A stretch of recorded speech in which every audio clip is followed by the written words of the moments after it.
आउज़ुबिल्लाहि मिनश्शैतानिर्रजीम बिस्मिल्लाहिर्रहमानिर्रहीम। अज़ीज़ तलबा अस्सलामु अलैकुम। मैं हूँ आप सबका मावन मददगार मुशर्रफ महमूद और आपको इल्म व अदब अकेडमी में खुशामदीद कहता हूँ, इस उम्मीद के साथ कि आप अल्लाह ताला की रहमतों से भरपूर तरीके से लुत्फ़ अंदोज़ हो रहे होंगे। अल्लाह ताला बेटा आप पर हमेशा अपना फजल करम रखे, आमीन सुम्मा आमीन। हम बेटा सालेबल इस्लामियात के लेक्चर्स कर रहे हैं, आखिरी चैप्टर तारीफ़ कुरान व हदीस, और उसमें आज हम देखेंगे हदीस की हिफाजत। आपकी किताब पर पेज नंबर 65। जिस तरह बेटा आप जानते हैं और बार बार मैंने भी वजाहत की और यकीनन आप इसको बेहतर तौर पे जानते भी हैं कि अंबिया कराम का सिलसिला जो 1 लाख कमो बेश 1,24,000 अंबिया कराम पर मुहित, नबी पाक मुस्तफ़ा सल्लल्लाहु अलैहि वसल्लम आखिरी नबी जो कयामत तक के तमाम इंसानों के नबी, इससे पहले जो अंबिया है वो अपने वक्त अहद इलाके के लिए थे। सो तालीमात भी महदूद थी, जो अल्लाह की तालीमात उन मखसूस इलाके अहद और वक्त के लिए थी। लेकिन नबी पाक मुस्तफ़ा सल्लल्लाहु अलैहि वसल्लम कयामत तक के तमाम इंसानों के नबी, हम मुसलमान बेटा आखिरी उम्मत, नबी पाक आखिरी नबी। तो इसका मतलब ये क्लियर हुआ कि जो नबी पाक पर किताब उतरी कुरान मजीद, वो भी अल्लाह ताला की आखिरी किताब जो कयामत तक के तमाम इंसानों की रहनुमाई करेगी। अभी तो बात समझें। अब अगर खुदा न खास्ता आप यूँ समझे, सिर्फ समझाने के लिए बात कर रहा हूँ, अगर कुरान पाक में कोई तब्दीली हो जाए, कोई तहरीफ हो जाए, तो उसको कौन ठीक करेगा? क्योंकि अब तो किसी और नबी ने नहीं आना, ये आखिरी किताब है। सो अल्लाह ताला ने कुरान पाक की हिफाजत का जिम्मा खुद लिया कि अब किसी और नबी ने नहीं आना। ठीक है जी। तो अल्लाह ताला ने खुद जिम्मा लिया कि इसकी हिफाजत हम खुद करेंगे। तो आप देखते हैं 1450 साल गुजरने के बावजूद दुनिया के किसी भी इलाके से कोई कुरान पाक उठा ले तो ये बिल्कुल वही है जो नबी पाक मुस्तफ़ा सल्लल्लाहु अलैहि वसल्लम पर नाजिल हुआ था। कोई ज़बर ज़ेर की तब्दीली नहीं है और ना हो सकती है। ठीक है जी, ये तो आप जानते हैं। बात को आगे बढ़ाते हैं। हदीस क्या है? कुरान पाक की तशरीह। क्योंकि कुरान पाक बेटा नबी पाक पर नाजिल हुआ था, तो नबी पाक ही उसकी बेहतर तशरीह समझते हैं। तो कुरान की तशरीह क्या है? हदीस। अब बेटा कॉमन सेंस की बात है कि अगर कुरान की हिफाजत की जाए लेकिन हदीस की हिफाजत ना हो, जो हदीस की तशरीह है, तो फिर बेटा कुरान पाक को समझना भी मुश्किल हो जाएगा, बल्कि शायद नामुमकिन की हद तक मुश्किल हो जाए। क्योंकि बेटा एक आयत है, अब हम तो नहीं जानते, हम उसकी वजाहत नहीं कर सकते, तो उसकी वजाहत भी नबी पाक ने की कि अल्लाह ताला ने यहां ये फरमाया। तो जहां कुरान पाक की हिफाजत का जिम्मा गया, तो यहाँ ये इंसानी अकल के ऐन मुताबिक है कि फिर हदीस की भी हिफाजत होनी चाहिए जो कुरान से अलग नहीं है, जो कुरान पाक की ही अमली तशरीह और तफसीर। ठीक है। तो यहाँ इसका मतलब ये हुआ कि जहाँ अल्लाह ताला ने कुरान पाक की हिफाजत का जिम्मा लिया, तो इसका मतलब ये भी है कि कुरान पाक की न सिर्फ हिफाजत का जिम्मा लिया बल्कि तशरीह को भी महफूज किया, यानी वहां अहादीस की हिफाजत भी की गई। ठीक है जी। क्योंकि अहादीस की हिफाजत के बगैर कुरान की हिफाजत का तस्वर मुकम्मल नहीं होता। तो जो अल्लाह ताला ने जहाँ इंसानों पर रहमत करते हुए कुरान की हिफाजत का जिम्मा लिया, वहाँ साथ हदीस की हिफाजत का जिम्मा भी लिया कि हदीस अलग नहीं, कुरान पाक की तशरीह। ठीक है। अगर आपको बात समझ आ गई होगी तो ये टॉपिक आपको क्लियर हो गया होगा। ठीक है जी। अब आते हैं आपकी बुक में जो लिखा कि कुरान मजीद जो दीन की तमाम बुनियादी तालीमात पर मुश्तमिल है, जुमला अकायद, जुमला यानी डिटेल जो बुनियादी अकायद है, अहकामात से मुतालिक कुल्ली हदायत का हामिल है। यानी इसको हम जो सिंपल कहते हैं कि कुरान पाक क्या है? जिंदगी गुजारने का मुकम्मल ज़ाब्ता हयात है, जिसमें जिंदगी के हर शोबे के बारे में हदायत दी गई हैं। इसका हर लफ्ज़ लोगों ने ज़बानी याद किया। बेटा जब नज़ूल हुआ तो अरब के लोगों का बेटा हाफजा बहुत बेहतर था। अब यूँ समझे, अरब के लोगों का हाफजा बहुत बेहतर था। वो चीज़ को लिखने की बजाय ज़बानी याद कर लिया करते थे। तो पहले हाफज कुरान तो खुद नबी पाक मुस्तफ़ा सल्लल्लाहु अलैहि वसल्लम है। ठीक है जी। तो उसके बाद बेशतर सहाबा इकराम भी हाफज कुरान थे। ठीक है जी। मजीद एहतियात ये की गई कि जो अल्लाह ताला ने बताया, नबी पाक ने याद किया, साहबा ने याद किया, लेकिन साथ नबी पाक मुस्तफ़ा उसको लिखवाते भी रहे। जब नबी पाक मुस्तफ़ा सल्लल्लाहु अलैहि वसल्लम का वसाल हुआ तो उस वक्त मुख्तलिफ जगहों पर कुरान पाक लिखा हुआ मौजूद था। ये अलग बात है कि एक ही किताब की शक्ल में नहीं था, लेकिन मुख्तलिफ जगहों पर मुख्तलिफ हिस्से मौजूद थे, जो बाद में हजरत अबू बकर सिद्दीक रज़ियल्लाहु अन्हु के दौर में एक किताब की शक्ल में लाया गया। ठीक है जी। जिस तरह बेटा मैंने आपको पहले वजाहत की, जो हदीस शरीफ है दरअसल शरअ इस्लामी के तमाम एतकादी व अमली तफसीलात पर हावी है। एतकाद बेटा बुनियादी जो बिलीफ होता है हमारा, हमारे बुनियादी एतकाद क्या है ज़िंदगी के बारे में, आखिरत के बारे में, कामयाबी के बारे में, नाकामी के बारे में, और अमली ज़िंदगी की तफासिल जो है वो सारी की सारी अहादीस में बयान की गई। शरअ बेटा कहते हैं तफसील को, शरअ इस्लामी यानी इस्लामी अहकामात की तफसील।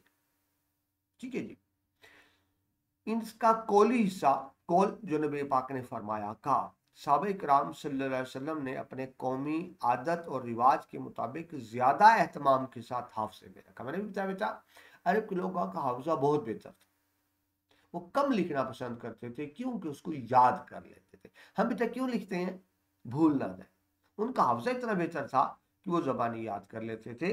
तो जिस तरह उन्होंने कुरान पाक की आयात को याद किया, यानी ज़हन दिलो दिमाग की प्लेट पर नक्श किया, लिख लिया, वो इसी तरह उन्होंने अहादीस को भी याद किया कुरान पाक की तरह से ही।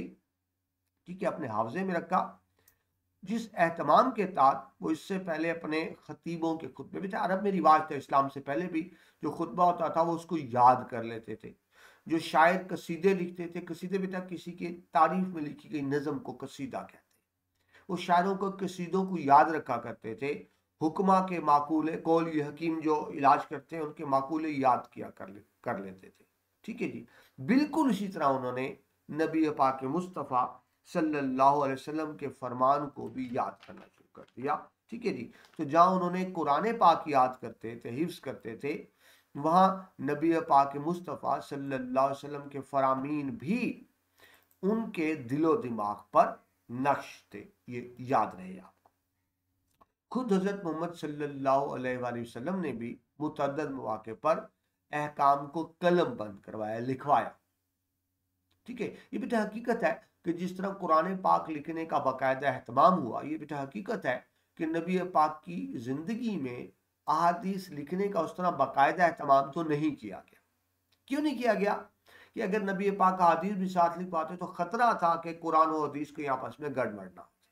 ठीक है जी। सो अहादीस लिखवाने का उस तरह एहतमाम नहीं किया गया, मगर सहाबा इकराम के हाफजे में वो सारी अहादीस मौजूद थी जो बाद में तहरीरी शक्ल में भी आई। अलबत्ता ये जरूर है कि बहुत से अहकामात को नबी पाक ने लिखवाया भी। ठीक है जी, बाकायदा एहतमाम किया गया उनको लिखवाने का। इन तहरीरों और नवश्त, नवश्त आप कह रहे हैं जो एक राइटिंग होती है जिसको आप बायोग्राफी कहते हैं, ऑटोबायोग्राफी कहते हैं, का जिक्र मोतबर कुतुब हदीस में महफूज है। ठीक है नहीं, आपने अगरचा जिस तरह कुरान लिखवाने का एहतमाम किया उस तरह हदीस लिखवाने का एहतमाम नहीं किया, वजह आपको बता दी, लेकिन इसके बावजूद भी बहुत सी चीज़ों को आपने लिखवाया। इनके अलावा बेटा मुख्तलिफ कबाइल को जो आपने हदायत दी, तो बहुत सी हदायत रिटर्न फॉर्म में तहरीरी शक्ल में थी। नबी पाक मुस्तफ़ा सल्लल्लाहु अलैहि वसल्लम बेटा आप जानते हैं नबी तो थे, लेकिन रियासत मदीना के बाद वो सरबराहे रियासत भी थे, ये ज़हन में रखिएगा। वो चीफ एग्जेक्टिव भी थे। तो जो मुख्तलिफ इंस्ट्रक्शंस दी उन्होंने सरबराह हुकूमत के तौर पे, तहरीरी हदायत, वो बेटा तारीख में महफूज है। जो आपने मुख्तलिफ खतूत लिखे सरबराहान ममलकत को कबूल इस्लाम के लिए, वो भी महफूज है। इसके अलावा भी जो आपने खतूत लिखे हदायत के हवाले से, वो भी तारीख की किताबों में महफूज है।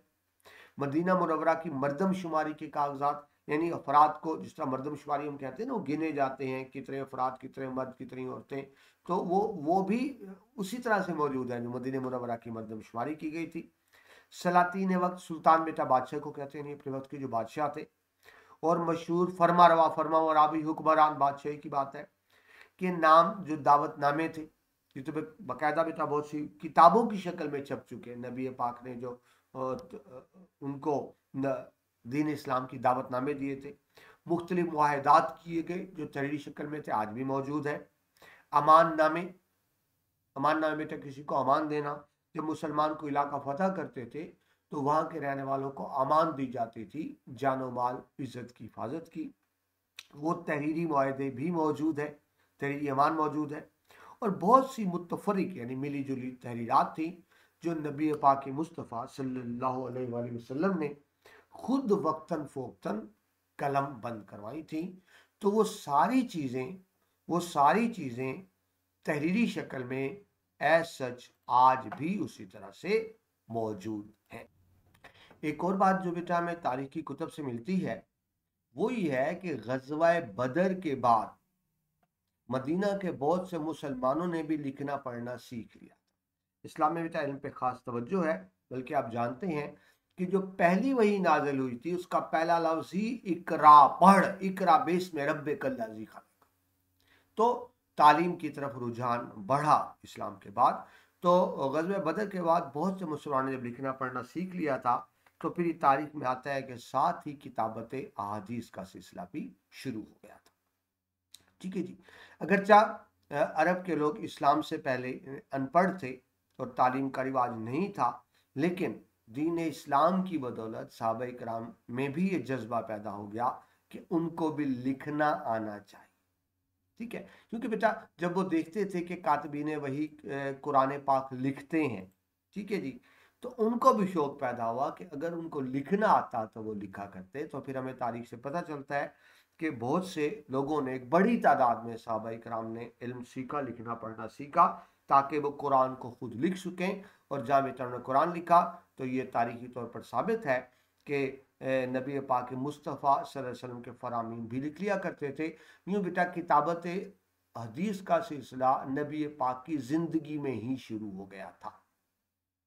मैं दोबारा दोहरा दूँ, जहाँ कुरान लिखने का बाकायदा एहतमाम था तो ये तारीखी तौर पर साबित है कि हदीस लिखने का सिलसिला भी नबी पाक मुस्तफ़ा सल्लल्लाहु अलैहि वसल्लम की ज़िंदगी में ही शुरू हो गया था। ठीक है जी। जो सुनते याद तो कर लेते थे लेकिन साथ साथ लिख भी लेते थे। ठीक है जी। ये अलग बात कि नबी पाक की ज़िंदगी में कुरान पाक किताबी शक्ल में नहीं आया। नबी पाक की ज़िंदगी के बाद जब आप पर्दा फरमा गए तो तब किताबी शक्ल में आया। यही बात बेटा हदीस की है।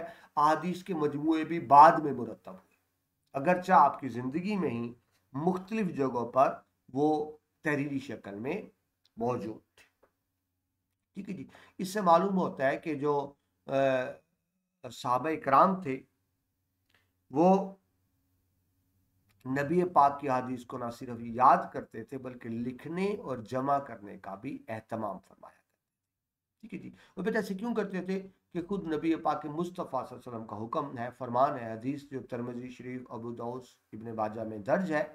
अल्लाह ताला यानी नबी पाक का फरमान, अल्लाह ताला उस शख्स को खुश रखे जिसने मेरी हदीस को सुना फिर उसको याद किया। ठीक है, जब नबी पाक का हुक्म है कि मेरी हदीस को सुनो और याद करो, और बेटा आप अब भी जानते हैं टीचर्स क्या कहते हैं कि जिस चीज़ को याद करना हो ना उसको लिख लिया कर, याद करना आसान होता है। और फिर बेटा ज़हन में रखें जब वो नए नए अरब के लोगों ने लिखना पढ़ना सीखा तो आप ये भी जानते हैं जब नया नया कुछ चीज़ सीखते ना शौक होता है। अगर आपको याद हो जब आपने नया नया साइकिल चलाना सीखा होगा तो बहुत ज़्यादा बंदा चलाता है, नया नया बाइक जब चलाना सीखता है तो कोशिश ज़्यादा चलाता है, गाड़ी का भी सूरत है। तो ऐसे बेटा जब कोई लिखना पढ़ना सीखता है तो शौक होता है कि कुछ ना कुछ लिखे।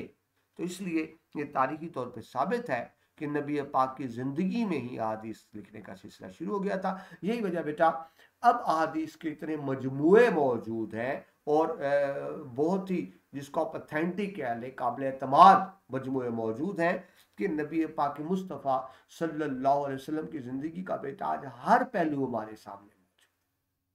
अगरचा नबी पाक को वसाल फरमाए, पर्दा फरमाए, 1400 साल से ज़्यादा गुजर गए, लेकिन जिस तरह कुरान पाक का एक एक लफ्ज़ हमारे सामने मौजूद है बिल्कुल वैसे ही नबी पाक मुस्तफ़ा सल्लल्लाहु अलैहि वसल्लम की सीरत का एक एक पहलू, हर छोटे से छोटा पहलू भी हमारे पास मौजूद है।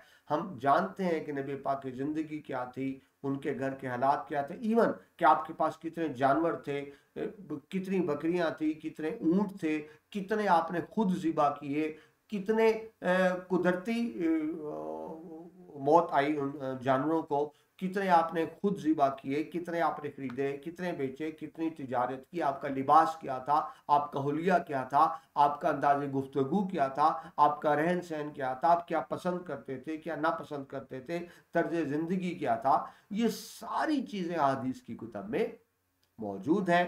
सो हमारे पास भी तक कुरान पाक भी उसी शक्ल में मौजूद जिस तरह से नाजिल हुआ था, और नबी पाक मुस्तफ़ा सल्लल्लाहु अलैहि वसल्लम की तर्ज ज़िंदगी के बारे में भी बेहतरीन हदायत हमारे पास मौजूद है। और नबी पाक का हुक्म फरमान क्या है, वो कुरान पाक की तशरीह ही है, उसको हम कुरान पाक से अलग नहीं कर सकते। ठीक है जी।